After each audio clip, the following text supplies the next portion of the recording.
These are the dominant 7th with a raised 11th chord types, and these will be on 1, 3, 4, 5 string set, and they'll be on F. And as our starting point, we're going to use an F7 with a lowered 5th for each. So we'll look at the symmetrical inversions of those first. F, A, E flat, and B.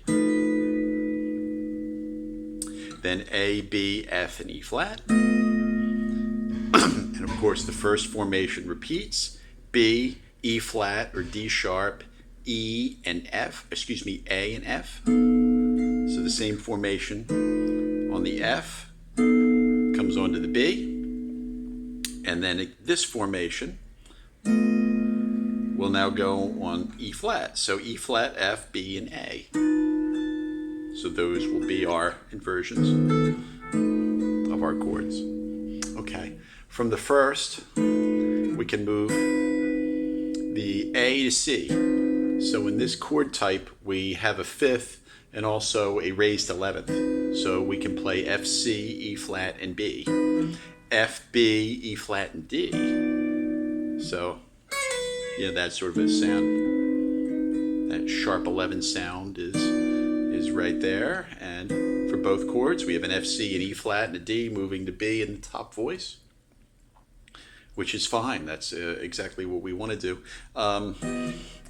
We have an F, B, G, and E flat. So that's sort of a common voicing type for that type of chord. Now, of course, we know that we had the C minor available. So that was for the F7. We now have a C minor major 7, a part of this sound. We have an E flat major 7 sharp 5. And we have a B7 sharp 9, or one with an alterations on them, that works with F. So those will be the 3 basic types. And you can see how they come from this last voicing, the F, B, E flat, and D. And we can just put a G in the bass. And we sort of, maybe a C up top. We have C minor major 7, and that is G, B, E flat, and C. Maybe move the bottom voice to an A. And you can hear how that still has the sharp 11 sound on F. So you hear that very clearly. It has that sound. Now from here, this is the E flat major 7. Sharp 5. Now if we move of course the rule is we move the 3rd, now move the G to A. And we now have a B7 with a sharp 9. A, B, D sharp, and D, or E flat and D, which of course is part of, here it's all part of that sound. Likewise, we have a sharp 9 on B, which is A, D, E flat, and B. So again, that gives us this sound. So we have 2 sharp 9 chords. We have this one, and we sort of have this one as well. This is A, D, E flat, and B. So that chord is fine for that harmony. Now, if we move ahead and we look at the voicings that start on the A, and we remember we have this B here, and we also have a C here. So an A minor 7 flat 5 from a regular dominant, and then a B for the flat 5. And remember we had like a 13th chord, A, E flat, F, and D. And we can move the top voice all the way down to B if we want. So we can go from the 13th to the sharp 11, descending. And we also had the regular dominant voicing, A, E flat, G, and F. So now this can move ahead. Remember we did this voicing, F, B, G, and E flat, like a G augmented over the F, but also moving ahead, A, up a tritone really, or excuse me, a major 3rd, A, E flat, G, and B and G. So that has that, that has that dominant chord sound, the older dominant chord sound with a sharp 11, moving for each. So here it is.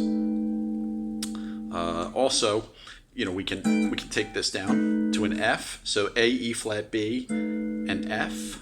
which is really descending that middle voice, B to G. So we have all those. That's set up nicely. Going backwards, we have a C minor major 7.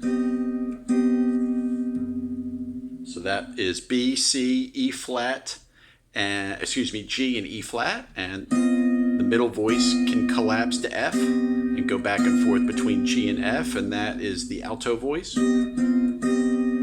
So we have all of those available to give that sound. And this is interesting because it ties in again with the B7 dominant sort of sound, and also the E flat major 7 sort of sound as well. So if we look at this, B, E flat, G, and D, top voice moving to C. You can hear that that sounds like the F. The F sharp 11 type sound. So that works fine as well. The top voice can go to F. So that gives the sound.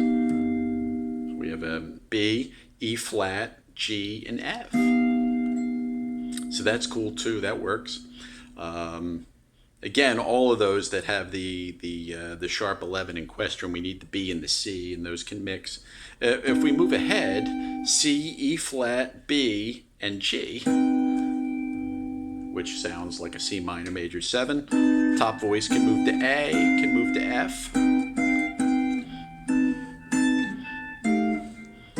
So either they all sound good. I like that one. That in particular, that's kind of cool. So if we're moving forward, we can also include A, F, B, and G. And that'll fold into this.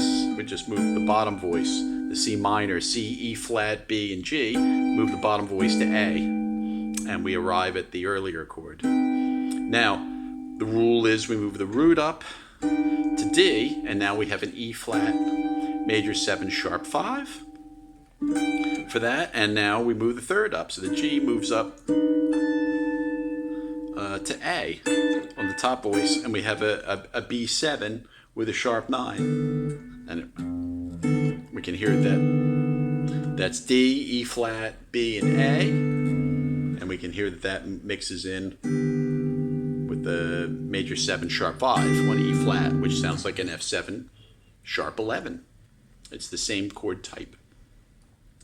And now going backwards, keeping in mind that we're thinking about C minor major 7 and that family of chords. Here, let's go back to E flat F, B, and A. If we move the tenor voice to G, we get this form. We get the B, E flat, G, F form, but only we get it on major third relationship. That sounds very good. E flat, G, B, and A. And again, going backwards, we can bring that onto an F as well, the top voice.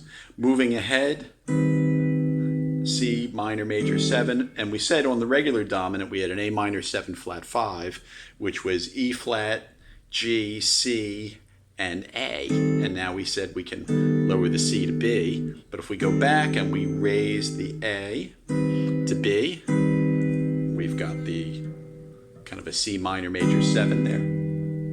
And if we raise the C to D, there's our E flat major 7 sharp 5, so we've got that.